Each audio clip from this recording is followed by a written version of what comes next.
Welcome back. तो चलिए आज शुरू करते हैं। एक ऐसा कॉइन है जिसके बारे में आप सुनकर बहुत ज़्यादा अचंभित हो जाएंगे। तो मैं आज 1 रुपये के बारे में ही बात करना चाह रही हूँ, और वो 1 रुपये का कॉइन हो जो सबसे ज़्यादा महंगा है आज की तारीख में। तो बने रहिए लास्ट तक और वीडियो को पूरा देखिए, क्योंकि आधी अधूरी जानकारी आपको कुछ भी नहीं समझा पाएगी। तो यहाँ पर चलते हैं, हम 1 रुपये के सिक्के के बारे में जानकारी लेते हैं। तो आज का हमारा विषय है 1939 का 1 रुपीज़ सिल्वर कॉइन, यानी कि 1 रुपये का चांदी का सिक्का।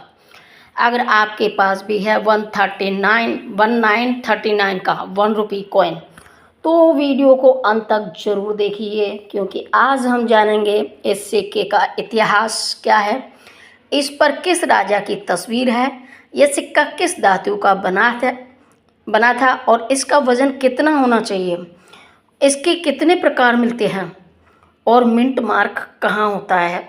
1939 के सिक्के में 91.7% सिल्वर और 50% सिल्वर वाला फ़र्क क्या है। तो दो हैं 1939 के सिक्के। तो इन दोनों के बारे में पूरी डिटेल में बताऊंगी, और ये अब तक की बहुत ही जानदार जानकारी होगी। आप देखते रहिए, इंटरेस्टिंग में साथ में। तो अब सबसे पहले आपके पास अगर मौजूद 1939 के सिक्का की वास्तविक कीमत किन चीज़ों पर निर्भर करती है, तो ये यहाँ शुरुआत में एक ज़रूरी बात ज़रूरी कहना चाहूँगी कि 1939 का लिखा होना ये साबित नहीं करता कि कोई सिक्का बहुत महंगा है। सिक्के की कीमत उसकी variety, condition, authenticity, mint mark और कलेक्टर डिमांड पर निर्भर करती है। तो चलिए शुरू करते हैं कि 1939 का सिक्का किस समय का है। सबसे पहले हमें समझना होगा कि 1939 में भारत में आज जैसा स्वतंत्र भारत नहीं था।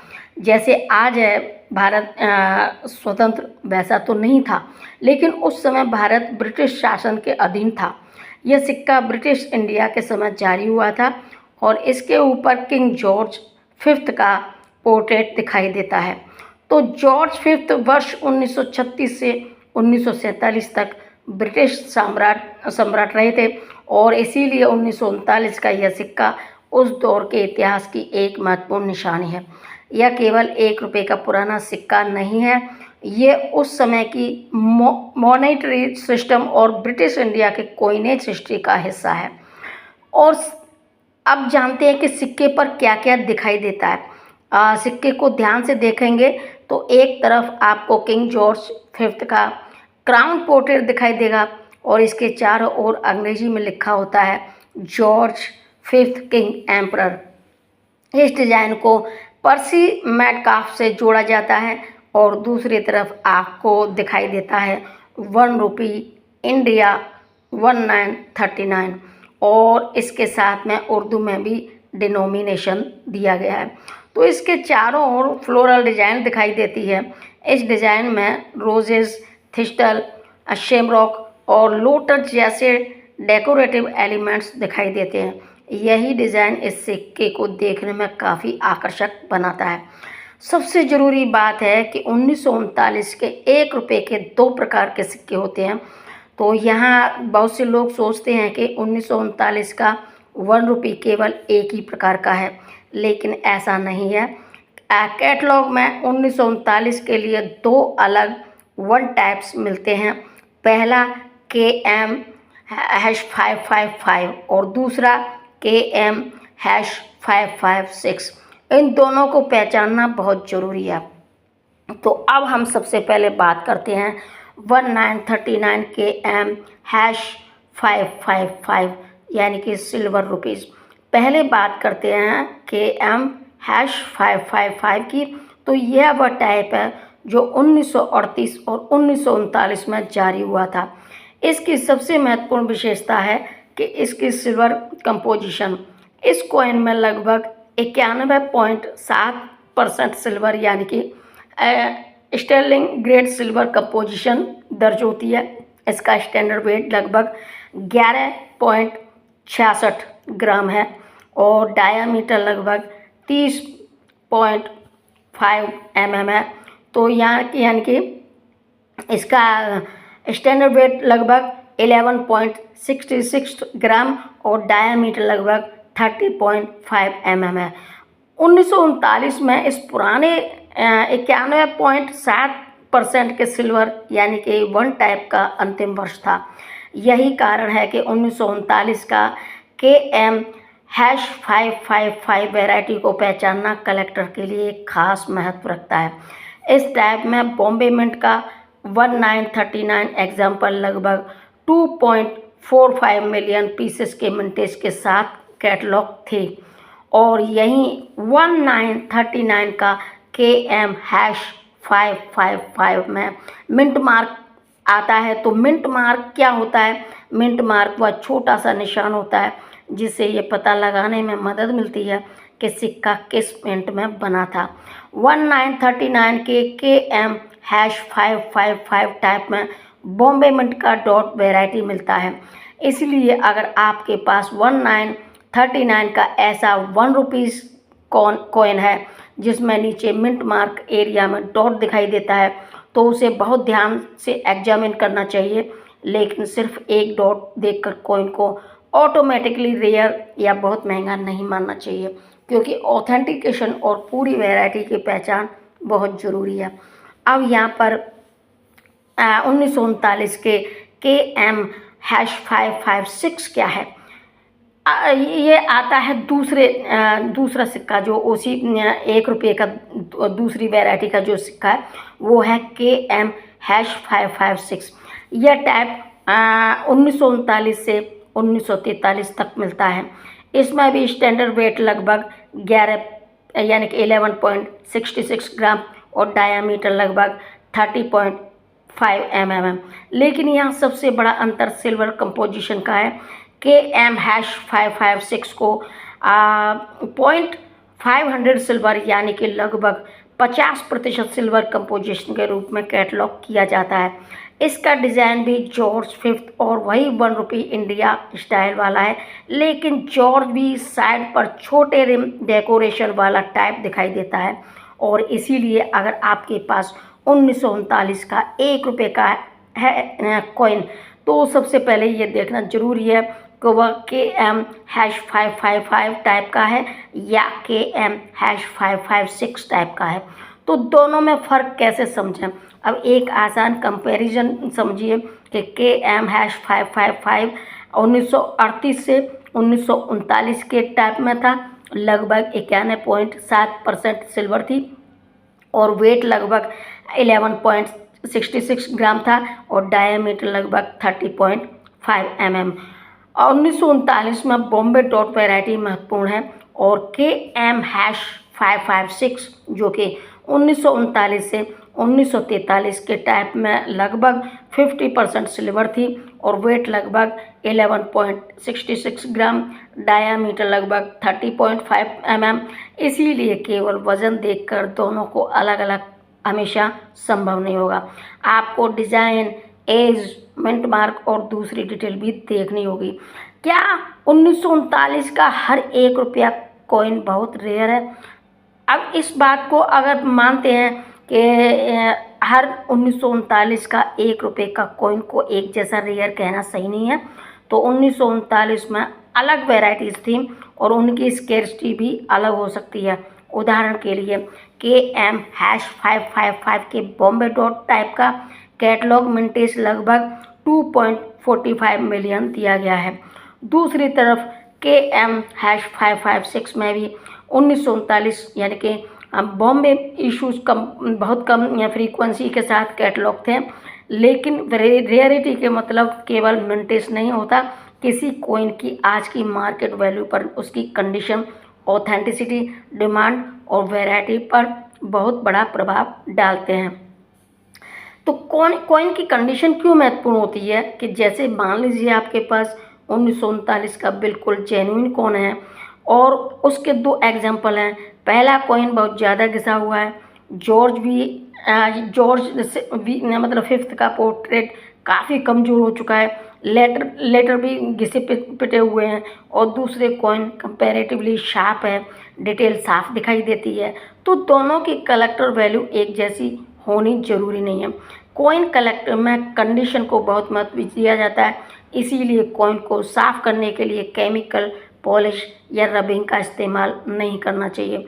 कई बार क्लीनिंग से ओरिजिनल सरफेस खराब हो सकती है और कलेक्टर अपील कम हो सकती है। अब वजन से पहचान कैसे करेंगे कि एक अच्छे डिजिटल वेट स्केल से कॉइन का वजन चेक करें, और इस टाइप का स्टैंडर्ड वेट लगभग 11.66 ग्राम है, लेकिन केवल वजन से ऑथेंटिसिटी का फाइनल फैसला नहीं किया जा सकता।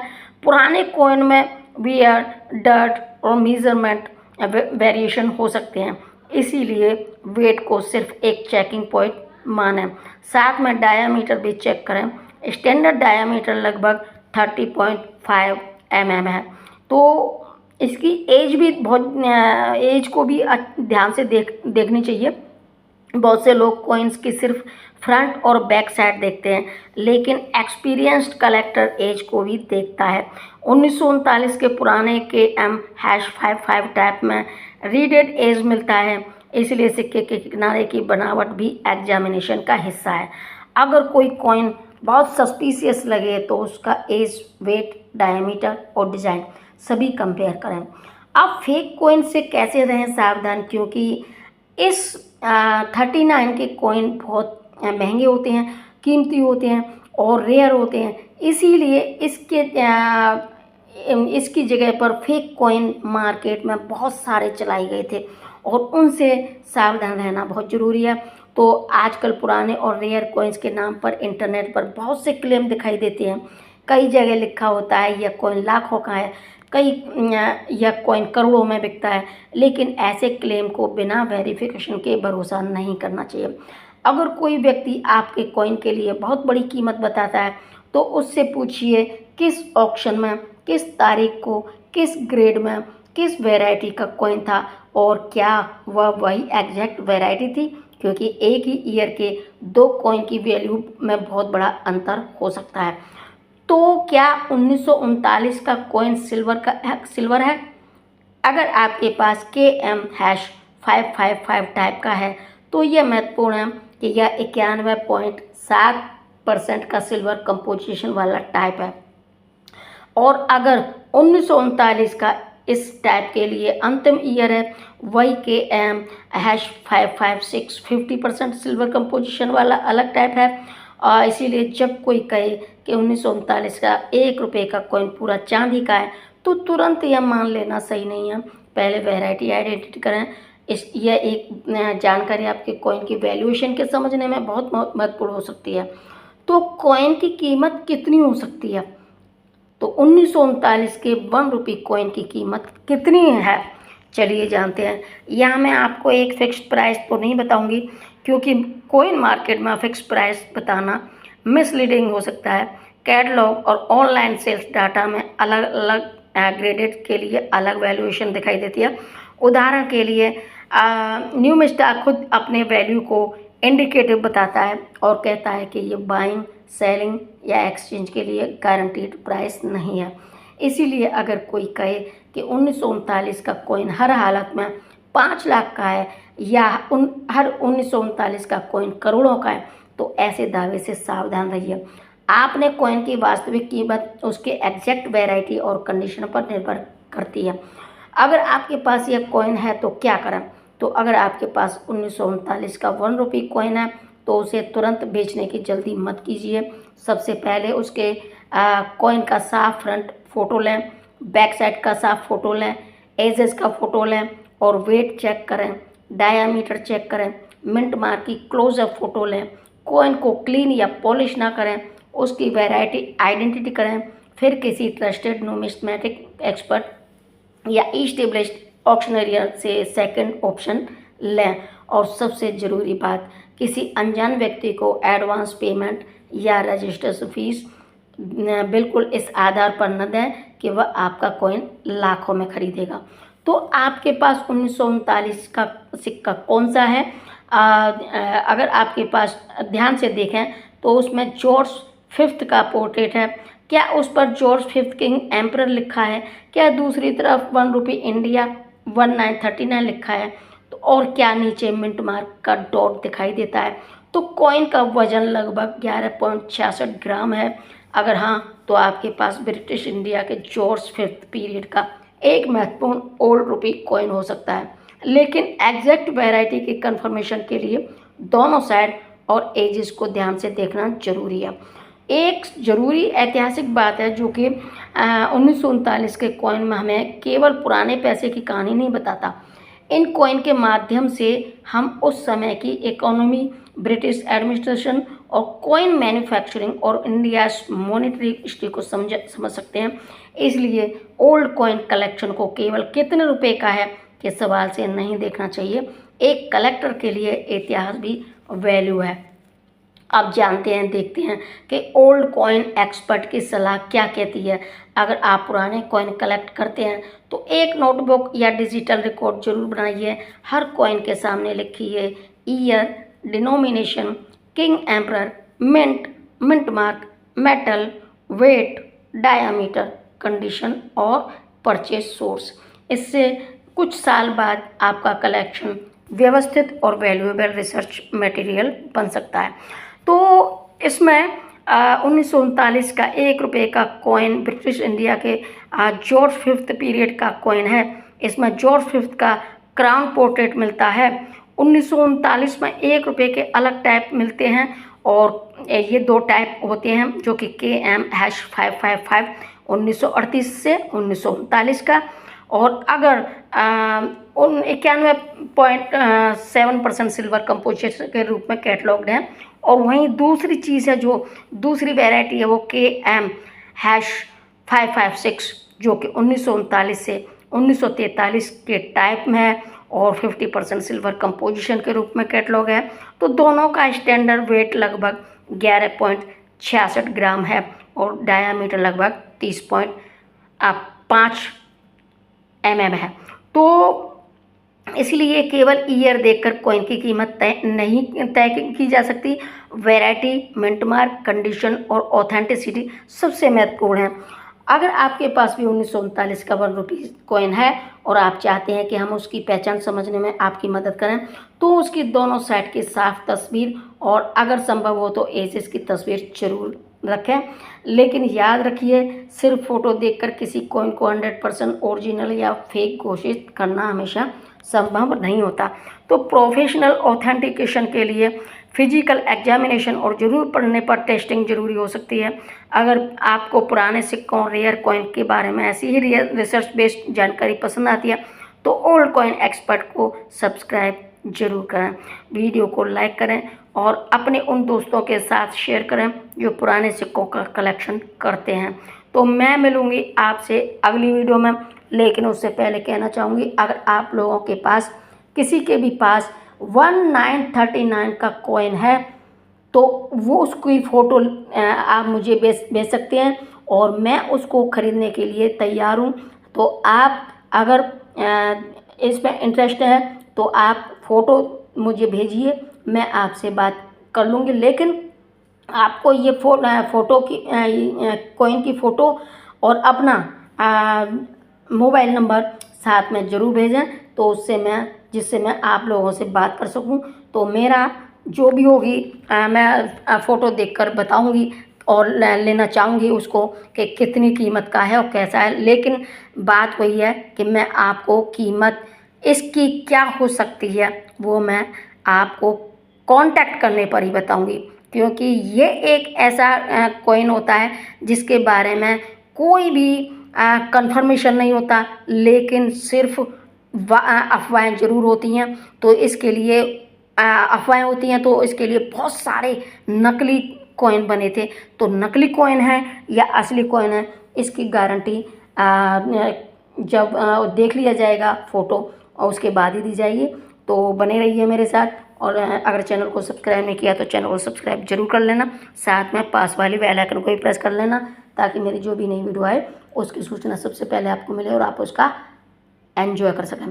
तो अगर आप लोगों के पास कोई भी कैसा भी कॉइन है और बेचना चाहते हैं या ख़रीदना चाहते हैं तो आप मुझे डिस्क्रिप्शन बॉक्स में एक नंबर दिया जाएगा, उस पर सिर्फ मैसेज कर सकते हैं आप, उसके व्हाट्सएप पर मैसेज कर सकते हैं, कांटेक्ट नहीं करना है।